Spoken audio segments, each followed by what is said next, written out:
પાટણના ચોરમારપુરા ખાતે કેન્દ્રીય વિદ્યાલયના નવીન બિલ્ડિંગનું કામ છેલ્લા 3 વર્ષથી થઈ ગયું હોય તેમ છતાં હજુ સ્કૂલ ચાલુ કરવામાં આવી નથી, જેથી પાટણના ધારાસભ્ય કિરીટ પટેલ દ્વારા મુખ્યમંત્રીને સંબોધીને પત્ર લખ્યો કે 20 કરોડના ખર્ચે ચોરમારપુરા ખાતે કેન્દ્રીય વિદ્યાલયનું નવીન બિલ્ડિંગ બની ગયું છે, તેમાં સ્કૂલ શરૂ કરવામાં આવે।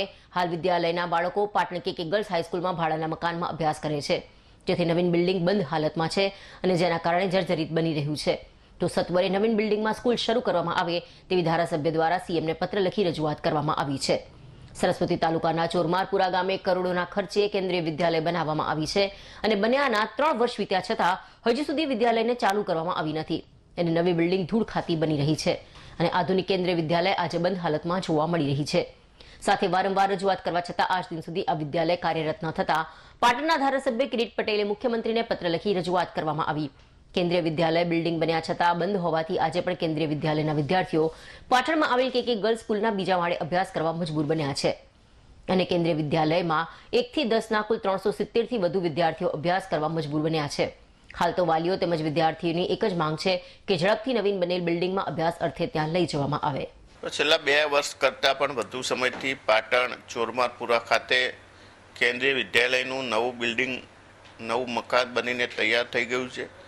તમામ સુવિધાવાળું આ મકાન બનેલ હોવા છતાં કોઈના કોઈ કારણસર નજીવા કારણો આપી અને આ સ્કૂલ શરૂ કરવામાં આવતી નથી।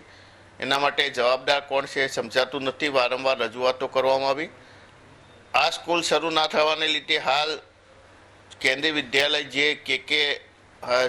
કે ગર્લ્સ હાઈસ્કૂલ પાટણ ખાતે ચાલી રહી છે ત્યાં પૂરતી સુવિધા નથી, પૂરતું મેદાન નથી કે બેસવા માટે વિદ્યાર્થીઓને જગ્યા નથી, એટલે આગળના ધોરણોમાં વિદ્યાર્થીઓએ પ્રવેશ છોડી દેવો પડે છે।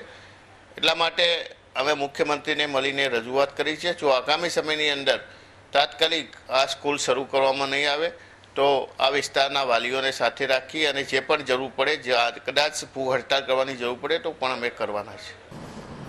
नमस्कार, मैं महेंद्र सिंह, प्राचार्य केंद्रीय विद्यालय पाटन।